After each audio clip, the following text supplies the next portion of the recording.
Good morning, everyone. This is Radio Entrepreneurs. This is Alex Cooper. I'm filling in for Jeffrey Davis this morning.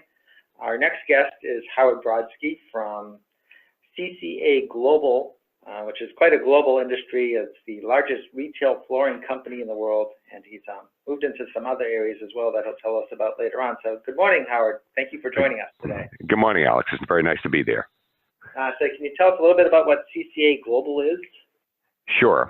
CCA Global is actually a cooperative umbrella with cooperative companies under it, almost in the retail banner. So, many years ago, I was in the retail floor covering business and realized that if you didn't have scale, that most companies, similar to what was happening, are going to be driven out because they didn't have scale in buying or marketing or management services. And so with a very close friend of mine, we formed Carpet One, which was our first company, in order to provide, as I said, really scale in everything, to let the entrepreneur run their company, but to give them the same scale as large national companies. And that originally, that company, we started with 13 stores in 1985, and we have over 1,000 locations in 4 countries today. And we are the largest buyer of floor covering in the world, and seller of floor covering in the world, under multiple brands. So, eventually we realized that our skill set and what we were doing was really about saving the family business, Alex. It was really that family businesses, it didn't matter whether they were a pharmacy or whether they were a lighting store, a sports store, they needed scale. It wasn't that the entrepreneur wasn't smart, wasn't bright, it wasn't driven. It wasn't a level playing ground. It wasn't a level playing field. And sophistication of business today, marketing sophistication, real estate services, insurance, digital marketing, training, all those things are very tough for an individual entrepreneur to manage and run himself. And so our company is a cooperative. It's actually owned by its members, similar to Ace Hardware Store. So so even though I founded the company, and I'm chairman and CEO, I actually don't own a share of the company. The company is owned by all its individual members across North America. Interesting. Why did you go down that road? A lot of people ask me, because the company now is over a $11 billion company, so it's a fairly good sized company. I would never take back one step I did, because it's unbelievably gratifying to see us make thousands of other families successful and grow and have their family business continue on from generation to generation. I mean, we, as I said, started in floor covering, but we have bike stores and ski stores, and we have lighting stores and general contractors, community management companies. We have childcare centers. We have over 10,000 childcare centers that we support. So we're in a cross section, and I think in today's world, to make more an inclusive economy where everybody does well, I don't think, past a certain amount of money, I don't think it really makes us happier. I think fulfillment is making other people successful to me and having other people grow and be successful. Well, that makes a lot of sense. So the challenge, I imagine, at some point in your business was getting people to join the cooperatives, or did they just see the benefit naturally of saying, "Oh, we'll be able to get the scale"? In the very beginning, it certainly was, because it was a new concept and people didn't understand it. But I think once we proved the concept, going from other industries became, I don't want to say easy, but sort of very, very accepted. So because they saw a success rate in our first multiple industries, it really became easier for people to want to be part of our organization. So where did the expertise come in for the cooperative that you're able to bring together? Did you have to learn all the different industries and the ins and outs of that, or were you bringing in people that knew that, or did it come from the cooperative members themselves? Well, so we're like any, I always say, we're a prime company that is very entrepreneurial, very driven.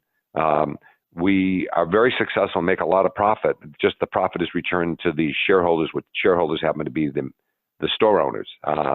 So we're extremely entrepreneurial, and we have a amazing talent in every part of our business, from marketing talent to people in the insurance industries to people in the training industry. So we have a superb executive talent across all our sectors. And the way our company works is we have a president of each division. We have 15 different companies. We have a president of each company. And then we have support divisions where we have an extremely talented group. I said, so we have a head of insurance that buys insurance for all our companies across North America. We have a real estate group that just negotiates leases and buys properties for our members. We have exceptional marketing talent and special training. With last year I think we trained over 300,000 people online. So we have a level of talent both in running the companies and running the services that really parallels any large company. Matter of fact, I would say as good as any large company. It's interesting, in the past 3-4 years, we actually have taken market share. All our stores have taken market share from the big boxes.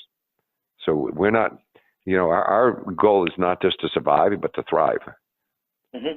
So how does your company, get its revenue? Does it take is there like a membership fee for the cooperative companies? Is it a profit sharing pool? Yeah, no, it's a great question. When they join, there's a fee to join. And then there is usually some type of monthly, monthly amount that pays for a certain amount of services. So in that monthly number, they might get training and marketing and different services. Plus, they have access to all of the services we have across the board. Whether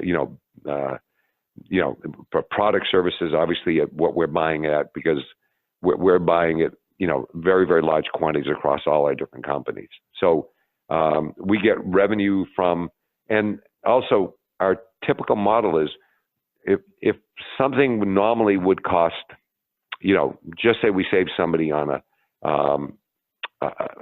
on credit card processing, we save them X percent. We might take 1% of that to take and run the company with. So we take a very small percentage of a lot of things while they're still saving an enormous amount of money. So you make it up in volume. Yeah. So out of curiosity, you're also the chairman of Cooperatives for a Better World. Do you want to spend a couple minutes telling us about what that is? Sure. So, what I found was really cooperatives are really a major sector around the world. I think a lot of people don't realize there are 1 billion members of cooperatives around the world. It's an enormous part of the economy around the world, and in all sectors. And I think people didn't realize, and what I found was that, many people I talked to, I had no idea what a cooperative was. They somehow thought it was kumbaya, and we had to, they said there's a lot of very driven, Land O'Lakes, I think, is a $40 billion cooperative. There's very large cooperatives around the world that people had no idea of. And so I started Cooperatives for a Better World in order to try to spread the message and understanding of what cooperatives are. And that started a little over 2.5 years ago, when we're now in 14 countries, including India and China and Argentina, England, obviously the United States and Canada.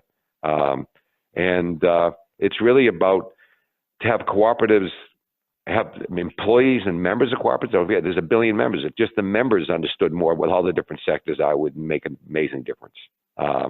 And so it's really to spread the word and to have cooperatives do more business with each other. And so far it's growing very, very quickly. And I've been very fortunate to be able to spread that word in a way that is being very well received. And do you find that people are starting new cooperatives and new industries, or are people coming to you to figure out what that might look like? Yes, they are. We get calls, I would say, a minimum of once a week of somebody wanting to start a new industry with cooperatives. And we are right now in the process working on 2 new companies with our own company. I mean, as I said, we're financially a very strong company. We have no debt. We have never had debt, and we'll do over $11 billion. So But we are looking at, there's just huge opportunities. Almost any industry you can think of would actually work better as a cooperative, rather than having independent family businesses struggle to get scale and to compete against large entities.